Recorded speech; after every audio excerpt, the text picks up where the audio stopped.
कर्माचा हा ध्येय हिंडे कर्म बळे, कर्म ते सगळे कैशी खरावे. कर्मे लाभ आणि कर्मे नाना योनी, कर्मे भोग दोन्ही सुख आणि दुःख.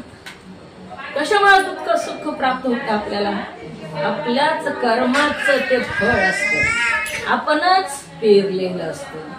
आणि बघा तुम्ही आंबा जर लावला आपण, तर आपण कितीही तपश्चर्या करा त्याला चिकू येतो का? जी कर्म केलं, जी रोपलं तीच वर येत आणि तेच आपल्याला भोगावं लागतं. आणि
रोपिले ते वरी आले, त्याची फळ प्राप्त झाले, कडवट आणि मधुर बीजासारखे अंकुर. जे पेरलं ते उगवत आणि तेच आपल्या पदरात पडत असत. म्हणून जे आलंय ते भोगायला सादरच राहावं लागतं. सुख दुःख जीवनामध्ये येतच असतं बघा, आणि ते भोगावंच लागतं. ती भोगल्याशिवाय सुखा कुणालाच, ते प्रत्येकाला भोगावं लागतं. ज्याचे त्याच्या कर्माचं फळ प्रत्येकाला भोगावंच लागतं. मृत्यू ठरलेला आणि मृत्यू माहित नाही म्हणून बरोबर. माहित जर असता आधी तर आधीपासूनच किती दुःख झालं असतं. माहित नाही ती ईश्वरानं गुपित ठेवलेले ती, आणि ते आलेलं भोगावं लागतं. कडवट आणि मधुर बीजासारखे अंकुर. कडवटपण आणि मधुरपण जीवनामध्ये सुख दुःख हे भोगावंच लागतं. म्हणून वेळ घालवू नका असं सांगता शिकास. नको वेळ बारे उठावे तातडी, आली अशी घडी नये पुन्हा. ही घडी पुन्हा येत नाही. येईल ऐश्वर्य संपदा भूत, मनावर तयार. जीवनामध्ये आपल्या काय काय येईल म्हणून सांगितलं. ऐश्वर्य येईल, संपदा येईल, किंवा सुख येईल, दुःख येईल, पण त्याच्यामध्ये गुरपटून न जाता जो आला क्षण आलेला आहे त्याचं सार्थकी लावा म्हणून सांगितलं. कारण पुढचा क्षण आपल्या नशिबात आहे का नाही माहितीये का. जीवनामध्ये जीवन जगत असताना प्रत्येक माणसाची किंमत करा म्हणून सांगितलं.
करावा विचार, त्याने सौख्य फार होय जीवा. आपलाच आपण विचार करा म्हणून सांगितलं साधू संतांनी. काय विचार करावं. जे गेलेत ना त्यांच्या मग आपल्याला पण जायचंय. मग आपल्यालाही जायचंय तर आपला आपण विचार करा. आणि हा जो देह मिळालाय मानवाचा जन्म, ह्या मानवाच्या जन्माचं सार्थक करून घ्या. हा देह क्षणक्षणाला विरत चाललेला आहे. देहाची वाढ होईल का घट होईल हो. जन्मला त्या दिवशी आपल्याला आयुष्य परमेश्वरानं जे दिलेलं आहे, 1 वर्ष झाल्यानंतर आपण जो वाढदिवस करतो, मग वाढ झाली का तिथं? 1 वर्ष कमी झालं का वाढ झाली? 60, 70, 80 वर्षापर्यंत सुद्धा वाढदिवस करतात. मग वाढदिवस झाला का घट दिवस झाला? तो आयुष्य घटायलेलं आहे. आणि ही आयुष्यात जो दिलेला क्षण आहे तो आपल्याला पुन्हा प्राप्त नाही. ज्याप्रमाणे आज गंगेच्या पाण्यात आपण स्नान केलं बघा, काशी विश्वेश्वराला गेलो आपण, त्या भागीरथीमध्ये आज आपण स्नान केलं आत्ता, पण उद्या सकाळी त्याच पाण्यात आपण स्नान करत नाही. उद्या सकाळी दुसरंच पाणी आलेलं असतं तिथं. तसंच आजचा दिवस प्रवाहामध्ये पुढे वाहत गेलेला असतो. आणि ती कर्म सुद्धा आपण, ती सत्कर्म दुष्कर्म आपल्या हातातून झालेले, ती सुद्धा प्रवाहात पुढे वाहत गेलेलं असतं. आणि तेच संचितात जमा होतं. जन्म घेताना मनुष्य मुठ्ठी बांधून जन्माला येतो. त्या मुठ्ठीमध्ये आपलं कर्म घेऊन येतो. ह्या बाळानं जन्माला त्या दिवशी काही बघा तुम्ही, फुटपाथवर जन्माला येतात, जन्मताच अंध जन्माला येतात, अपंग जन्माला येतात. त्यांनी काय पहिल्या जन्मीच असतं ना, ते पहिल्या जन्मीचं कर्म घेऊन ती इथं आलेली असतात. आणि इथं ही भोगण्यासाठीच आलेली भूमी आहे. आपल्याला जीवनामध्ये वाटतं सुख प्राप्त व्हावं. कशासाठी धडपड आहे सगळी? ही जी धडपड आहे माणसाची, जी माणूस सारखा उठल्यापासून पळायलेला आहे, ती कशा करता पळायलेला आहे? सुखाचा पळायला. पण सुखाचा पत्ता आपल्याला माहित नाही. मिळतं का हो सुख? मिळालं का सुख सांगा? काय वाटतं आधी? लग्न झालं की आता खूप सुख मिळेल, लग्न झालं की नवरदेव झालो, आणि नवरदेवच झालं पुन्हा सगळं. मला कितीतरी सुख आहे, मला पत्नी मला जेवायला वाढील, ही किती माझी व्यवस्था करील, मी निस्तही करील, म्हणजे किती सुखाचे मनोरे असतो. ज्यांना लग्न झालं त्यांना विचारा सुख मिळालं का? पुन्हा वाटतं मुलगा झाला की सुख मिळेल. ज्यांना मुलं झाले त्यांना विचारा सुख मिळालं का? ज्याला मुलगा झाला त्याला वाटतं मुलगी झाल्यावर सुख मिळेल. मुलीला प्रेम असतात बरं का, मुलीला असेल त्याला सुख मिळेल. ज्याला मुली आहेत त्यांना विचारा सुख मिळालं का? ह्या प्रपंचामध्ये सुखच नाही तर मिळेल कुठलं?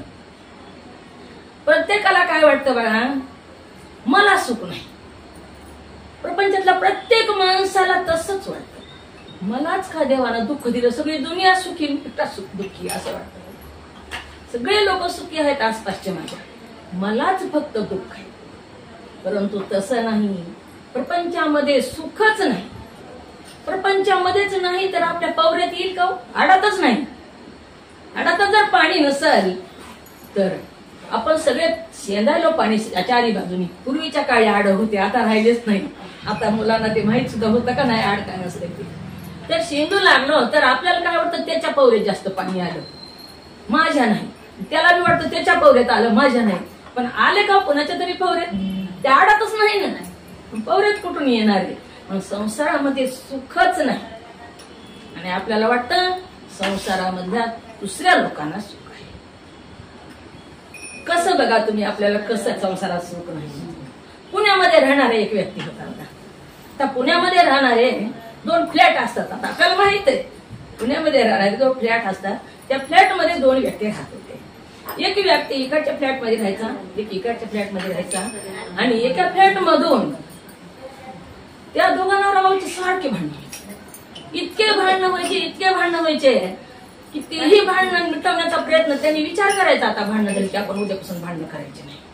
आपल्या शेजारच्या फ्लॅट मध्ये कधीच भांडणाचा आवाज येत नाही ना, आपल्याच फ्लॅट मध्ये भांडणाचा आवाज येतो. आपल्याच घरामध्ये वाद होतात, भांडण होतात असं वाटू लागलेलं आहे. पण शेजारच्या घरामध्ये मात्र हसून खेळून आवाज यायचा, सारखा हसायला आवाज यायचा. मग एके दिवशी देवासी महाराजे Dewa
देवाशी मागावे, दुःख देवाला सांगावे. सुख कुणाला दुसऱ्याला मागू नये आणि कुणी देऊही शकत नाही. ईश्वराशिवाय, ईश्वर हाच सुखाचा सागर आहे. हीच सुख देऊ शकतो, दुसरं कोणीच देऊ शकत नाही. तर संसारामध्ये सुख नाही ही आपण म्हणालो. संसारामध्ये सुख लवलेशही सुखाचा नाही. तर मग दोघं शेजारी राहत होते आणि दोघंही ओळख झाली. मी दोघं खाली उतरताना एकमेकाला म्हणू लागले, तुम्ही कुठले? ते म्हणलं, मी उस्मानाबाद जिल्ह्याचा.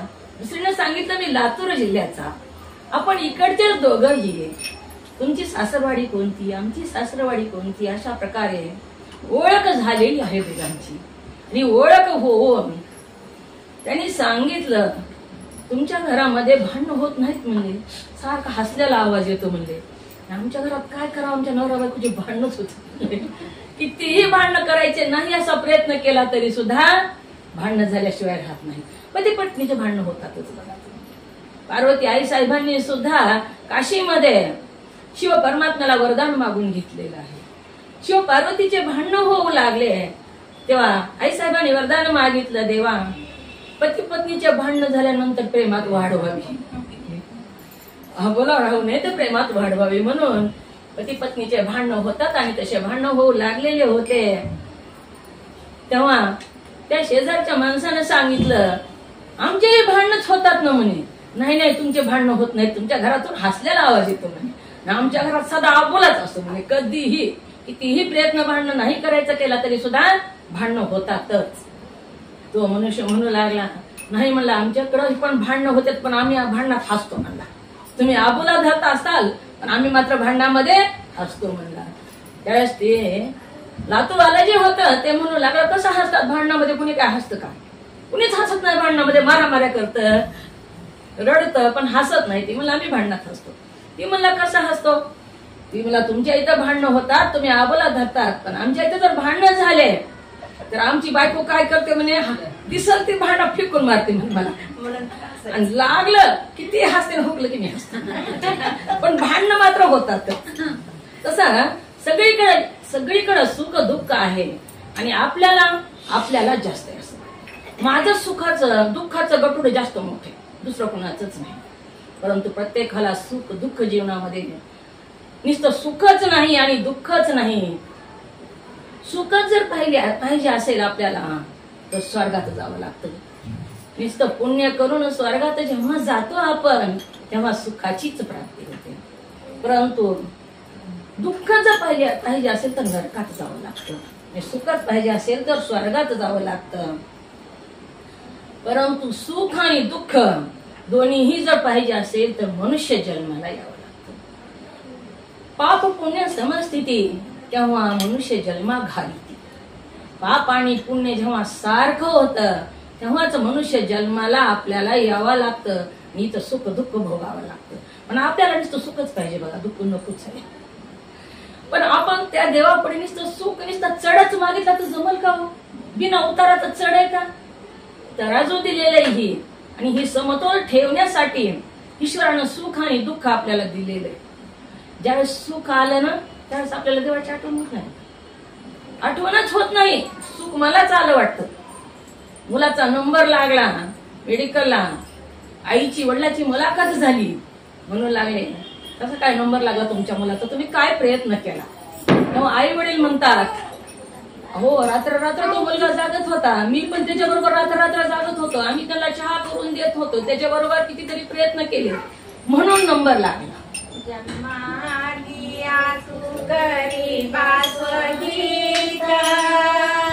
दारा पुत्र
निष्काम होऊनी शिवनाम उच्चारी धरुणी अंतरी दृढ प्रेम.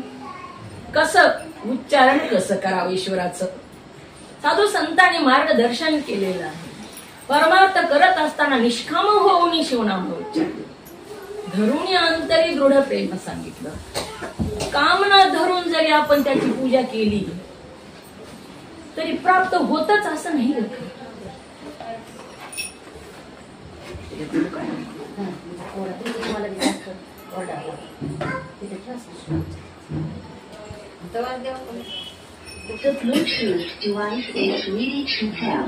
कामना धरून जरी आपण पूजा केली तरी सुद्धा प्राप्त होईलच असं नाही.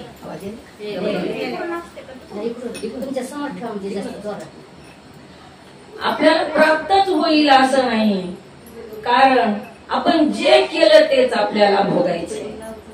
म्हणून एकदा काय झालं बघा, कृष्ण परमात्मा झोपलेले होते.